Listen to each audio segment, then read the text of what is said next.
Hello, and welcome to another episode of the Good Boxing Podcast with your host, Josh Size. And today I have a very, very special episode for you. Tonight is the big fight between Jose Ramirez and Josh Taylor. And honestly, we rarely ever get a chance for unification and get an undisputed champion. And that's exactly what we're getting today. So, look, tonight, if you haven't already made plans to, please watch Jose Ramirez versus Josh Taylor, arguably the biggest fight of this year right now.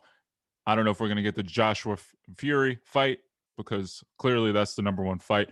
But right now, undoubtedly, this is the biggest fight in boxing, and it's not really getting kind of the attention that it's supposed to. So tonight, you have Josh Taylor, the Tartan, taking his undefeated record against another undefeated fighter in Jose Ramirez. Now, both fighters are coming into this fight with two belts each, and whoever wins is going to have all four belts clearly because it's undisputed, right?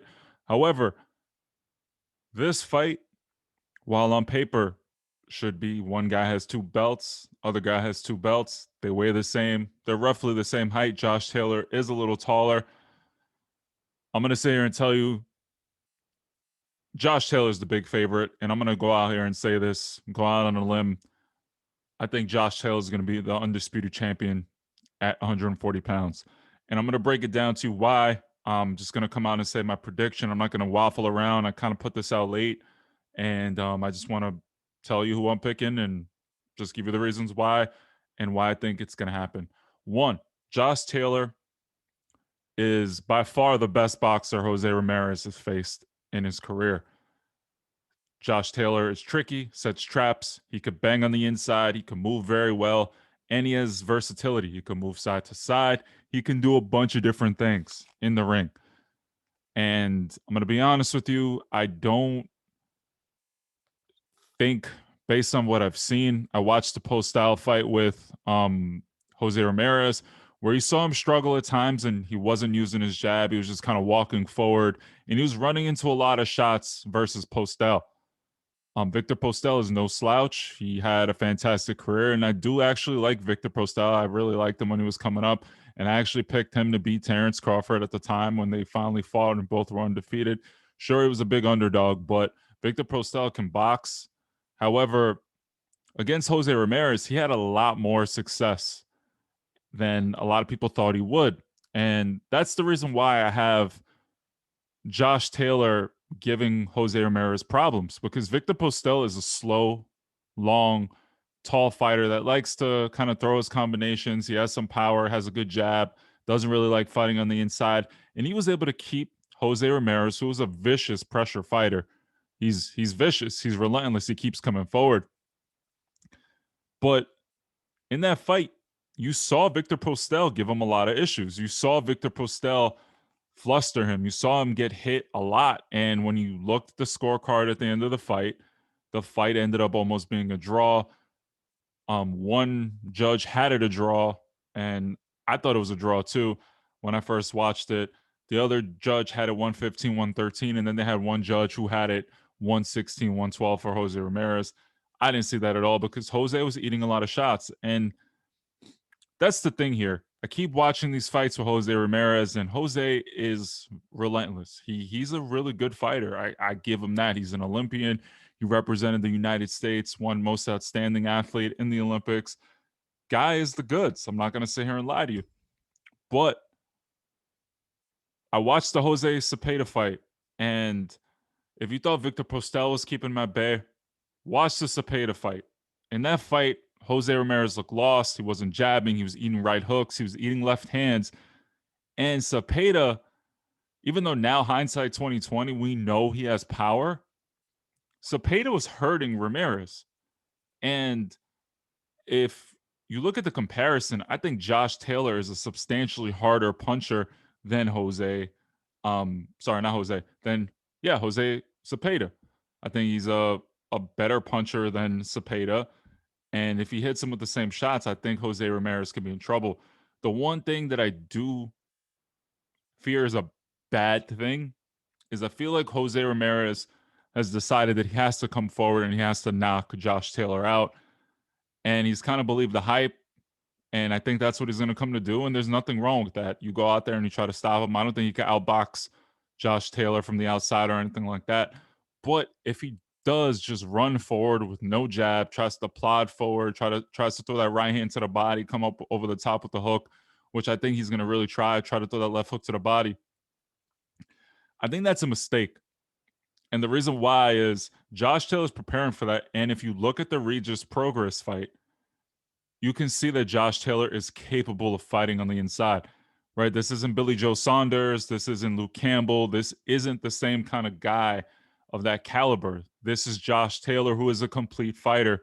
And that's why I don't feel Jose Ramirez is going to get the respect that he's going to get, that he deserves in terms of the odds. He's a 3-1 underdog, almost 2-1 in other aspects. And I think Josh Taylor, if you look at the fight from a matchup and stylistically, it's a nightmare. This isn't Canelo and Billy Joe. This is Josh Taylor versus Jose Ramirez. Jose Ramirez at times doesn't move his head going forward. He is strong. He's methodical, and he's not a bum. I'm not going to sit here and say that he's a horrible fighter, but I just don't think he has the tools in this fight to beat Josh Taylor. I don't think one punch will do it to Josh. Josh is built different. You see it in the Ivan Baranchik fight where you see Baranchik has power. He dropped Cepeda several times, right? The guy that was giving Jose Ramirez issues. But in that fight, he adjusted and he ended up really, really just hurting Baranchik and just showed a good amount of skills. Does Jose Ramirez hit harder than the man that he fought in the Super Series? I don't think so. Regis Progress is a beast. I don't think Josh Taylor is going to be surprised by Jose Ramirez's power. I don't really see how Josh Taylor is going to lose this fight. And I think the 3-1 underdog is accurate. I think Josh Taylor is going to. I'm not going to sit here and say he's going to knock him out for sure, but I'm at that point now where after watching the Jose Cepeda fight, after watching the Victor Postal fight, there Jose Ramirez is there to get knocked out. And when Josh Taylor made those comments, "You don't look well," I was like, "Oh, what do you mean?" There were rumors of Jose Ramirez looking to potentially move up to 147. It's the reason why Teofimo Lopez had mentioned, "Oh, if Ramirez wins, he's going to move up to 147." I want Josh Taylor to win because Josh Taylor kind of sticks around at 147, at 140, and he's not killing himself. Jose Ramirez right now looks like a ghost. He looks weak. He looks drawn, and it looks like he is struggling to make the weight. And it was a good observation by Josh Taylor because Josh Taylor looks like the healthy, well nourished, well hydrated fighter in this fight. So I think coming in so drained against a fighter that potentially has more power than you, could potentially outbox you, can do more things than you in the ring. You see the weaknesses in the Cepeda fight. You see the weaknesses in even the Hooker fight. Yeah, he knocked out Hooker, but Hooker was touching him up. He's there to be hit. And I like Jose Ramirez. I think he's game. The gamesmanship where these guys are pushing each other and doing all that stuff. Look, Josh Taylor is Josh Taylor. He talks a lot of trash. He's brash. He doesn't hide it. I do forewarn you, look at some of the interviews where Jose Ramirez is talking trash. Look at the shit he said about Josh Taylor. Look at the shit he said about Teofimo Lopez. Really know who you're trying to compare him to because they're really trying to make it seem like Jose Ramirez is this humble, oh, you know, I'm all about my work and oh, I'm this. Josh Taylor, there's no need to talk trash. Dude, you talk trash and you guys are gonna fight. So at the end of the day, I've heard you talk trash too, and that's okay, but don't try to present yourself like, oh, I don't understand why there's all this animosity where, you know, Josh Taylor's pushing you and there's like tension between the camps. You guys know you guys have all spoken shit to one another. You guys have all spoken trash to one another, and you're going to engage in an undisputed fight for all the marbles. You have to be this way, and I love it. I don't know why people get so bent on it. So you guys are not going to play checkers. You're not going to play chess. You're not going to hug it out. You're not going to slap box. You're going to fight.